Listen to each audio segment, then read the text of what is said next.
Mesdames, Messieurs, bonsoir. Mardi 16 octobre 2018, voici la une du journal. Abondant débat à l'audience du Conseil constitutionnel ce mardi. L'instance examinait le contentieux post-élection présidentielle. Audience suspendue il y a quelques minutes. Nous faisons le point dans un instant. Abondante récolte, réduction de l'insécurité alimentaire au Cameroun. Les bonnes nouvelles de la 38e journée mondiale de l'alimentation sont à suivre dans ce journal. Abondance des propos et d'ajustements pour une maigre moisson. 0 but partout entre les Lions indomptables et les Flammes du Malawi. Retour sur le match et réaction à Blantyre. Ce sera en page des sports. Voilà pour les titres. Ouvrons donc le journal immédiatement au Palais des Congrès de Yaoundé pour le point de l'audience publique de règlement du contentieux post-élection présidentielle par le Conseil constitutionnel depuis ce matin. Les débats ouverts très tôt se poursuivaient encore il y a quelques instants, mais au moment où nous ouvrons ce journal, le président Clément Atangana a suspendu les travaux et les membres de l'instance avaient déjà examiné 16 recours sur les 18 reçus pour annulation partielle ou totale du scrutin présidentiel du 7 octobre, tous rejetés pour divers vices de forme. Le point donc avec Thérèse Yolande Edima qui suit cette audience fleuve. Palais des Congrès ce matin, la sécurité est renforcée.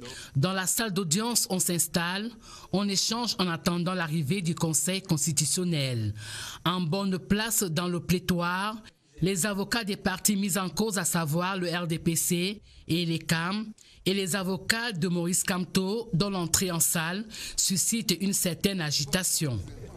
D'autres présences significatives complètent ce tableau, celle des représentants du RDPC conduit par le ministre Grégoire Ouna, une forte présence de la presse, des acteurs politiques et des anonymes.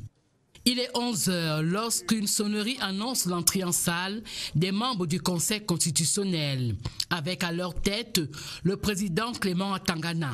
Honneur militaire de circonstance, et puis le président du Conseil déclare l'audience ouverte. Première affaire, Maurice Kamto. Le candidat du MRC récuse plusieurs membres de la haute juridiction. Clément Atangana, Joseph-Marie Bipounwoum, Emmanuel Bondé, Jean Foumalakam, Jean-Baptiste Baskouda et Amadou Tidjani.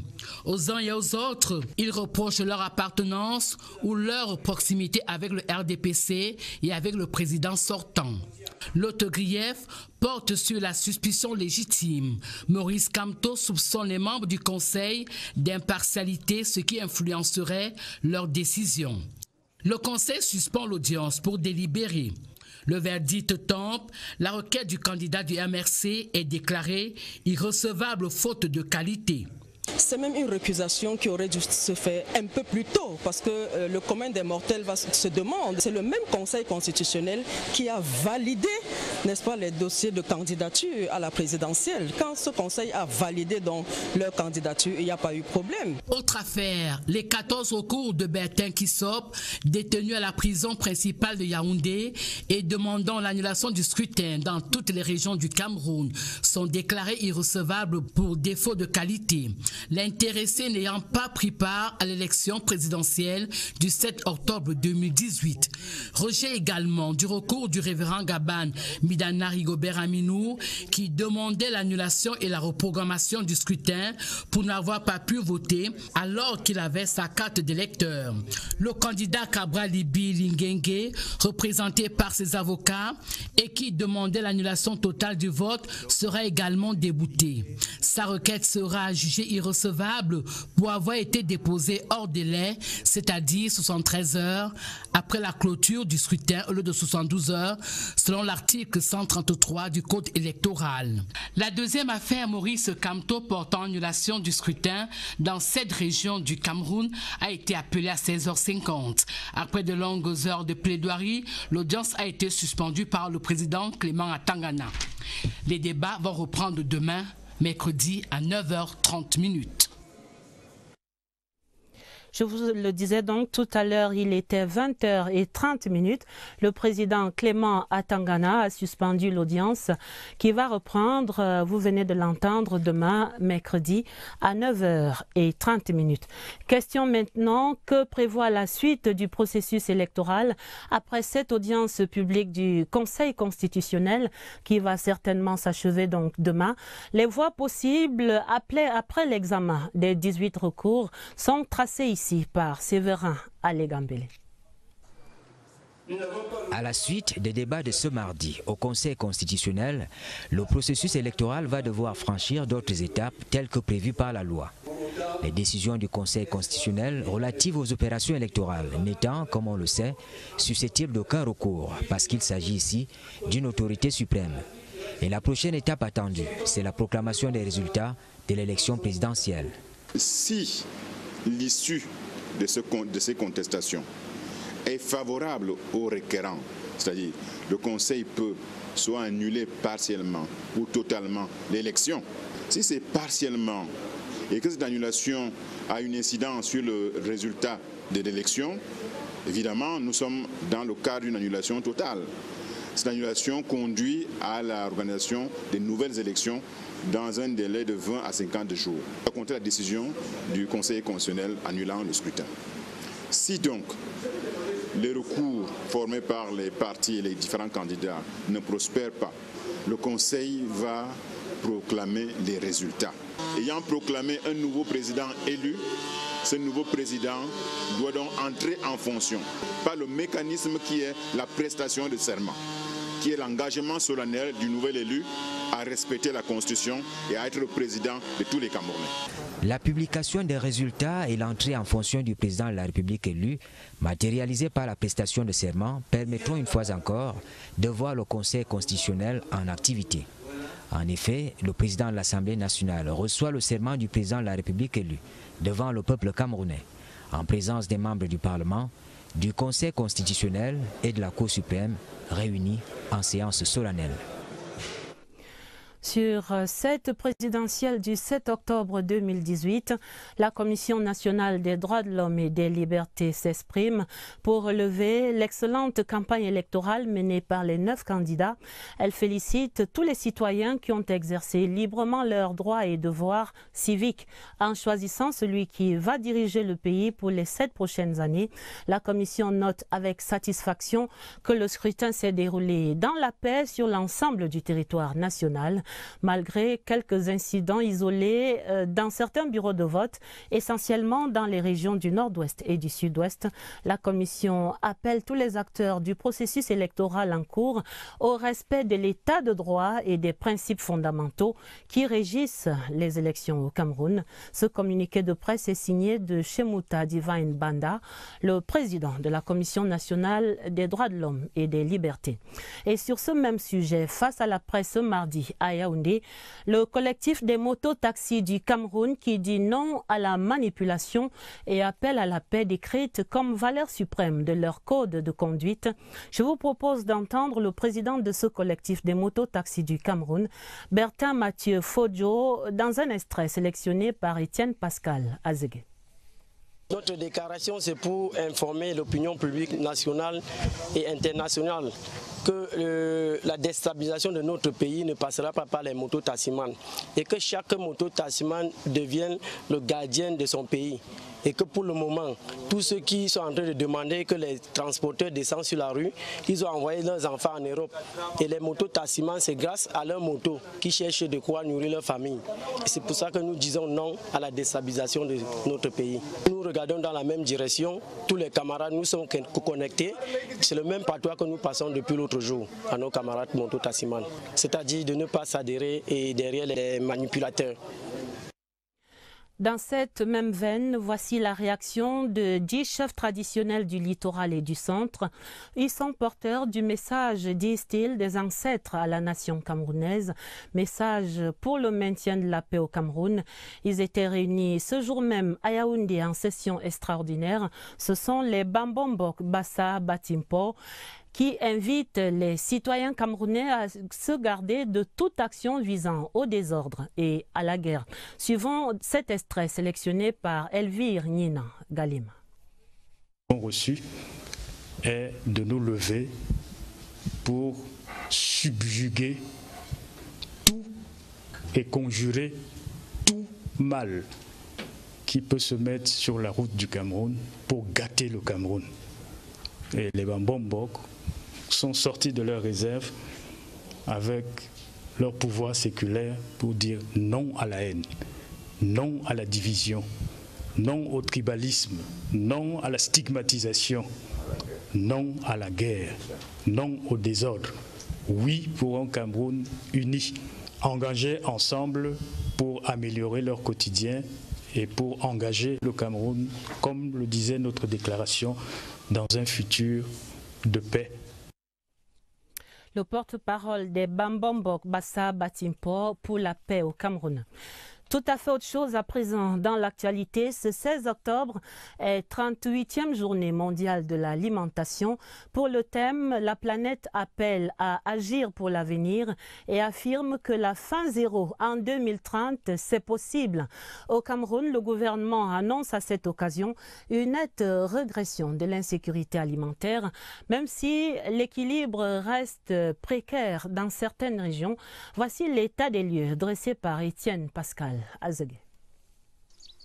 Selon une récente étude réalisée par le Programme national de veille et de renforcement de la sécurité alimentaire en juillet 2018, il ressort que l'insécurité alimentaire est en nette régression au Cameroun.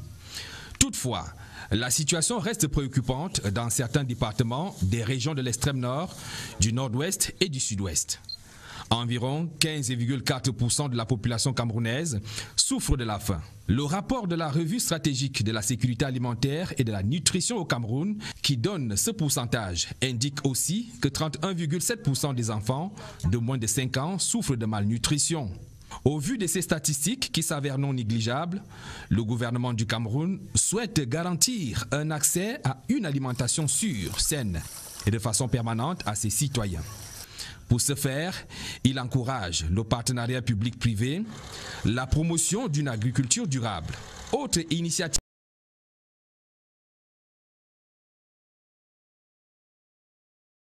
des terres vers les marchés. L'aide humanitaire pour les terres des régions en situation de crise figure également en bonne place dans la batterie de mesures prises par le gouvernement. Ces actions cadrent bien avec les activités liées à la 38e édition de la Journée mondiale de l'alimentation qui se célèbre cette année sous le thème « Agir pour l'avenir, la faim zéro en 2030, c'est possible ». Pour l'évaluation de cette reculade de la faim au Cameroun, direction la région du Nord. C'est l'une des plus exposées généralement à l'insécurité alimentaire. Et là, bonne surprise, les autorités annoncent une abondante récolte de céréales. Voici ces assurances avec Ousmane Assanda à Garoua. La région du Nord, à climat semi-aride, est souvent victime des catastrophes naturelles, à l'instar des inondations en saison pluvieuse ou de l'invasion des oiseaux granivores.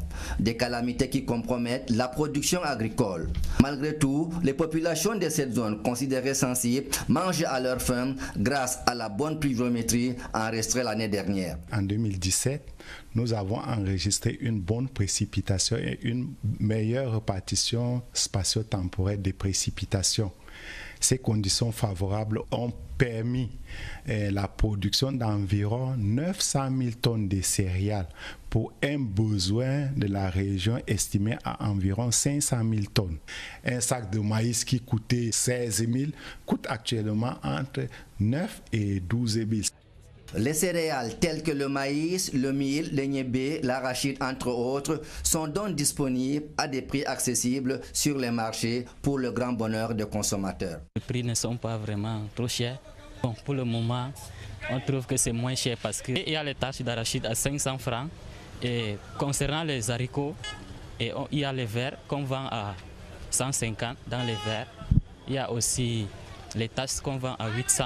J'ai acheté l'arachide pour 1000 francs et c'est beaucoup, comme 2 tasses. La nourriture qui peut nourrir toute la population de Garoua. Une sécurité alimentaire renforcée par l'arrivée de nouvelles récoltes. Avec l'entrée de nouvelles céréales sur le marché, la tendance des prix est à la baisse. Avec ces conditions favorables, nous osons croire que la sécurité alimentaire de la région se retrouvera une fois de plus renforcée par ces offres de production. Et pour parer à toute éventualité, l'Office céréalier, bras séculier de l'État, dispose d'un important stock de céréales. Nous intervenons au niveau des approvisionnements des populations pendant les périodes de soudure. Nous disposons actuellement d'environ 13 000 tonnes de céréales. Le spectre de la famine ne plane donc pas sur le nord, qui compte d'ailleurs exporter ses excédents agricoles vers les pays voisins. En général donc, et partout sur le triangle national, le Camerounais mange à sa faim. Mais que mange-t-il? Là, c'est une autre paire de manches. Raïssa Ndié a mené l'enquête sur les habitudes alimentaires à Yaoundé, par exemple. Regardez. C'est dans un contexte de pénurie de vivres dans certaines régions du pays que se célèbre la 38e édition de la Journée mondiale de l'alimentation. Une absence traduite par la hausse du prix des denrées alimentaires. Il y a assez de nourriture au Cameroun. Il y a les zones tellement enclavées. Le peu qui arrive dans les grandes métropoles comme Yaoundé et Douala, c'est cher. Avec les prix élevés des vivres, les riverains de Vogue-Béti se nourrissent en fonction de leur bourse. Une femme doit être bien rationnée pour avoir les moyens pour nourrir sa famille. Pour une famille moyenne, il faut au moins 3 000 par jour, 4 000. 3 000 permet d'avoir 1 kilo de riz, le manjanga, les arachides. J'ai une grande famille, pour que je mange chez moi, il faut au moins 5 000 francs. Je peux payer la nourriture pour la maison. Je peux aussi m'approvisionner un peu de fruits dans les fruits pour la famille. La ration alimentaire varie d'un ménage à un autre, surtout en fonction de la maîtresse de maison. L'amélioration des infrastructures contribuerait à faciliter la tâche aux producteurs et dans le même temps favoriser le ravitaillement des consommateurs à coût réduit. Et on le disait hier, s'il est un acteur social qui travaille activement à la sécurité alimentaire au Cameroun, c'est bien la femme rurale dont la 23e journée internationale se prolongeait ce mardi à Yaoundé par une méga foire exposition à la Chambre d'agriculture. Chose vue à cette exhibition, c'est un reportage de Laetitia Onana. Le manioc se pavane sous plusieurs visages pour mettre en évidence le savoir-faire des femmes rurales. Pour renforcer leur ingéniosité, les reines de la terre assistent à des ateliers. On nous a appris comment on transforme le manioc en farine pâtissière. Et j'ai expérimenté en faisant cette farine en la manière que nous faisons souvent les gâteaux pâtissiers à base du blé. Je voudrais d'abord dire merci à la Chambre d'agriculture qui nous a donné cette opportunité d'apprendre et de se sentir en milieu rural.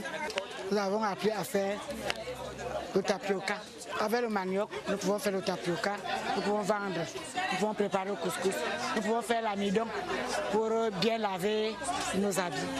Et l'argent que nous travaillons, ça nous aide à payer la scolarité des enfants. Et pour notre bien-être, on peut bien manger. Quand on a vendu le tapioca, on trouve 2 000, on achète la viande, on prend le manioc et on mange. On donne aux enfants, les enfants sont bien nourris. On vend l'autre Camerounais pour qu'ils ne meurent pas la famine. Le secrétaire général de la Chambre d'agriculture, Jacob Tani, a pris le temps d'admirer et de féliciter l'inventivité de ces femmes infatigables. Actualité en perspective, le Cameroun prépare la 16e journée nationale de l'orientation scolaire. L'événement est prévu vendredi dans 3 jours et il épouse le concept de Clean Schools, école sans drogue. C'est un concept promu par le ministère des Enseignements secondaires pour le retour de l'éthique, du mérite et de l'excellence scolaire. Occasion pour notre rédaction de rappeler le sens et le contexte actuel de ce métier de conseiller d'orientation dans le système éducatif camerounais. Gisèle Ongene, le regard. Le conseiller d'orientation scolaire n'est rien d'autre qu'une tata ou un tonton super confident de l'enfant. Outillé d'un riche potentiel en psychologie, en sociologie et en didactique, il a a tout pour regarder un enfant confus, égaré, mal aimé ou mal organisé. Un conseiller d'orientation, c'est quelqu'un qui sait mettre les enfants en confiance. Et quand ils sont mis en confiance, ils peuvent parler de leurs problèmes franchement. Et on sait ce qui les dérange. Par rapport à l'enseignant, l'enseignant vient en classe, il dispense son cours, il n'a pas le temps à expliquer aux enfants nécessairement comment ils doivent étudier. On amène l'enfant à avoir une connaissance de soi, de savoir quelles sont ses aptitudes et ses capacités à établir un emploi de temps personnel pour mener à bien son travail scolaire. Autrefois réduit à des consultations ponctuelles dans le parcours d'un apprenant, son mode opératoire a évolué. Aujourd'hui, son intervention est quasi quotidienne à l'école. En 2001, un arrêté qui institue 1 heure hebdomadaire d'orientation dans les salles de classe. En plus de ce travail, le conseiller d'orientation doit rester au bureau pour recevoir les élèves qui ont des problèmes psychologiques, des problèmes de stress, qui ont même des problèmes familiaux. Auquel cas, parfois, on convoque des parents qui ne sont pas conscients. Il y a des tâches qu'ils donnent aux enfants et ils ne se rendent pas compte que ça apporte un problème dans la réussite de l'enfant. Tel un joker de la communauté éducative, il aide l'élève à opérer des choix de vie propices à son épanouissement personnel, scolaire, social et professionnel. Dans ce même domaine de l'éducation, les responsables de la structure dénommée Campus France exposaient les nouvelles filières françaises aux étudiants camerounais ce mardi. Une conférence de presse en prélude au salon pour la promotion des études françaises, salon qui va se tenir du 23 au 25 octobre à Yaoundé. L'essentiel de cette communication avec Barbara Padjama. L'on compte plus de 7000 Camerounais scolarisés en France. L'intégration de l'anglais dans l'offre de formation proposée par Campus France va à coup sûr exploser ce chiffre. Après le commerce et le cycle doctoral, Campus France introduit la langue de Shakespeare pour internationaliser les études supérieures sur ces terres. Une offre qui intéresse les pays bilingues comme le Cameroun. Nous nous inscrivons sur un environnement global, c'est-à-dire, je l'ai dit tout à l'heure, le monde est purement anglophone. Les ressources documentaires sont en majorité en anglais. Les étudiants sont confrontés à cette langue dans leur cursus, quel que soit le niveau d'études. Donc il est opportun pour la France, la francophonie et même le bilinguisme au Cameroun de présenter l'opportunité d'aller faire des études en anglais en France. Ce mardi, c'était une conférence de presse pour annoncer les grandes lignes de la 7e édition du Salon pour la promotion des études françaises qui se tiendra à Yaoundé ce mois d'octobre. Pendant 3 jours, les universitaires, les élèves et les parents seront orientés vers des informations fiables pour un meilleur choix de filière. Avec l'appui des conseillers d'orientation, les participants seront éclairés sur comment monter un CV d'après le modèle anglo-saxon, créer sa start-up et même des techniques pour mettre en place un réseau social et économique. Des aspects de formation pouvant faciliter l'employabilité des jeunes partout où besoin se fera. Restons dans la capitale pour parler de ses efforts dans la lutte contre le désordre urbain. On connaissait déjà l'initiative de la communauté urbaine de Yaoundé pour organiser les parkings avec à la clé la forte dissuasion de la pénalité de 25 000 francs CFA en cas d'infraction. Voici venus maintenant les parkings privés pour accroître cette offre. Découvrons cela dans ce reportage de Hawa Issa de CRTV Centre. Des histoires aussi cocasses et pathétiques les unes que les autres sur le phénomène du sabot se racontent au quotidien dans les chaumières. Car se garer dans les rues de la cité capitale est une équation à plusieurs inconnues, malgré la disponibilité des parkings payants débordés. C'est dans l'optique d'apporter des voies de contournement aux nombreux automobilistes que des parkings privés poussent comme des champignons. Des initiatives acclamées à coups de klaxon par des professionnels du volant. Avec l'insécurité qui règne aujourd'hui, c'est tout le monde qui va vous dire qu'il a été victime d'un coup de vol, il a laissé son véhicule, le sac a été piqué, c'est une bonne initiative. Vous allez faire vos courses, vous ne pouvez pas vous garer. Vous êtes obligé de laisser la voiture, soit peut-être prendre un taxi ou même aller à pied. Or, s'il y avait des parkings, tout le monde vient se garer là-bas, je crois que ce serait même l'idéal. L'activité qui fleurit dans les rues des pays étrangers est un rêve pour certains. Regardez ce qui se passe sous d'autres cieux. En Europe, les gens construisent des immeubles qu'on transforme en parking tout simplement. Et c'est payé.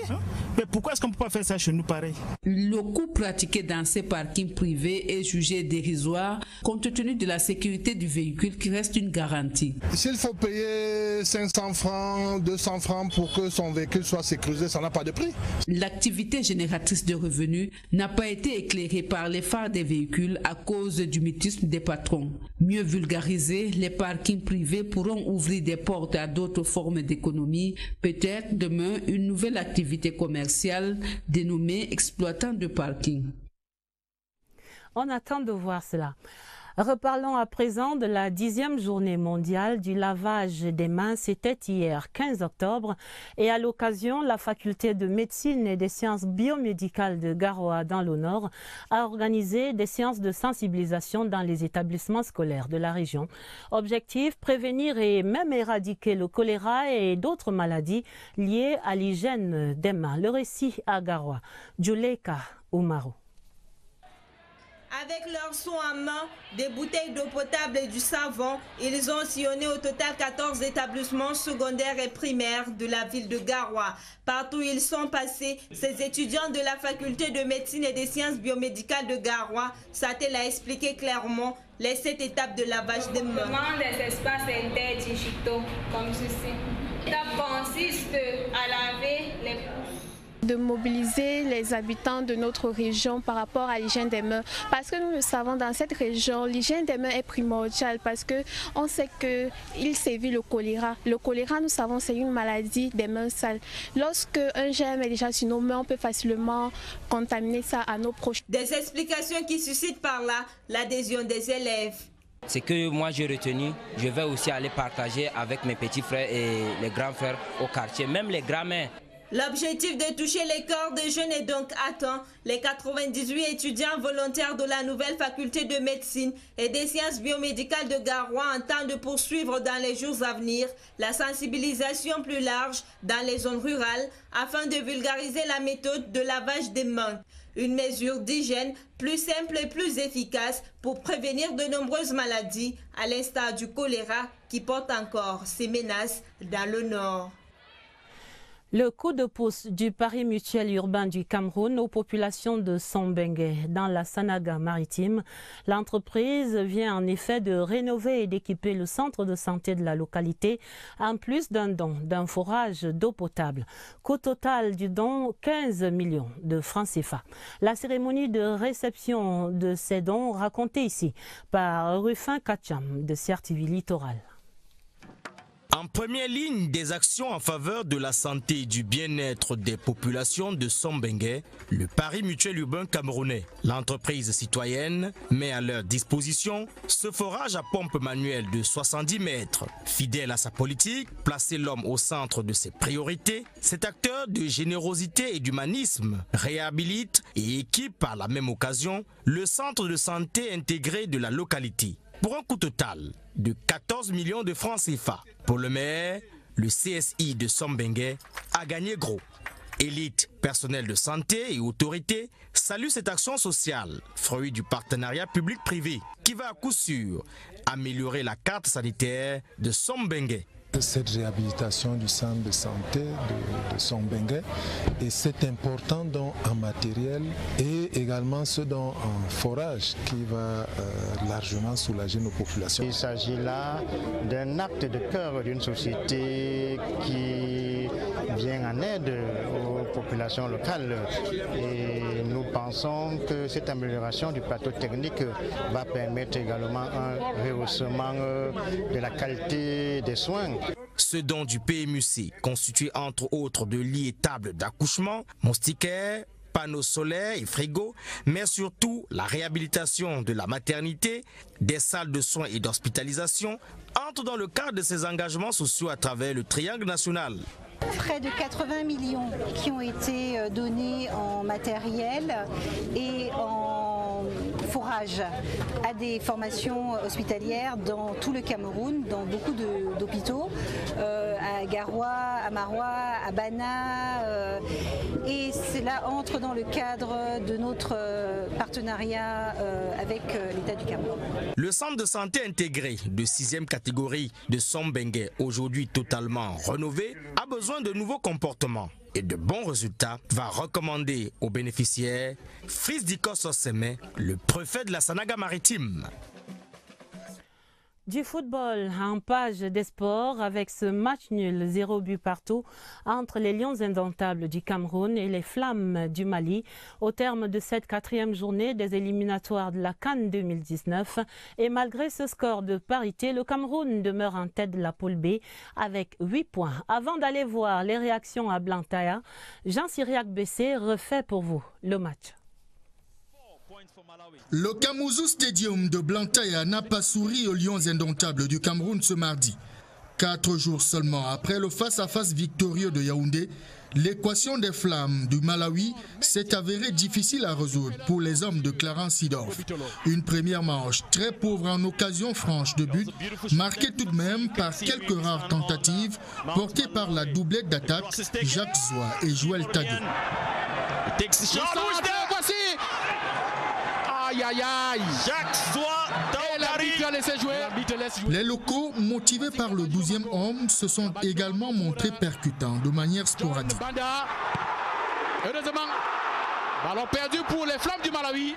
Les Lions indomptables du Cameroun ont été plus actifs en deuxième période avec l'entrée en scène d'André-Franck Zambo-Anguissa et Pierre Koundé-Malon. À chaque incursion dans le camp adverse, ils ont buté sur une défense malawite en place. Ils ont aussi péché par la maladresse face au but.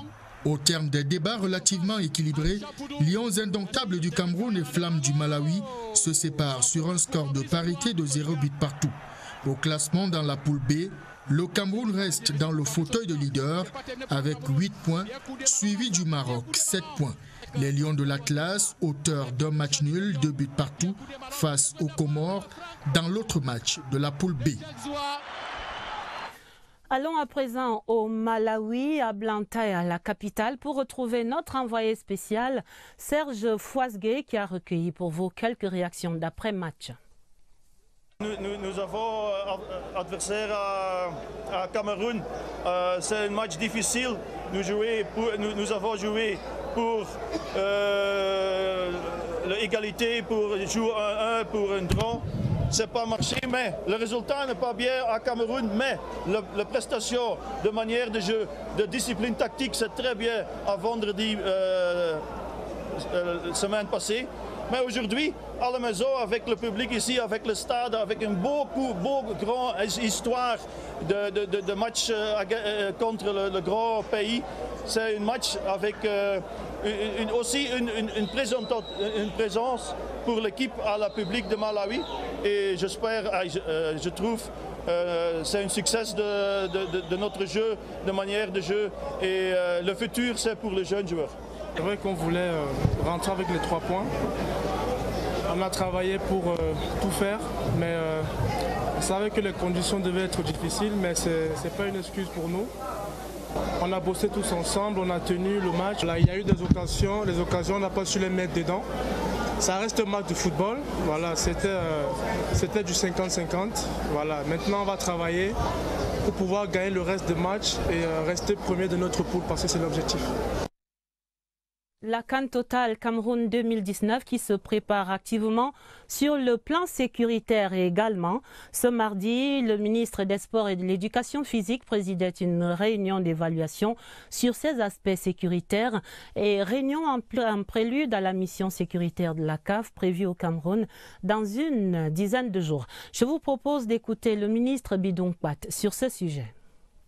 Que la direction du tournoi élabore en liaison avec le comité de normalisation de l'Africa Foot, les présidents des comités de site, les coordonnateurs de site et la CAF, le projet de programme de la visite de la commission sécurité de la CAF.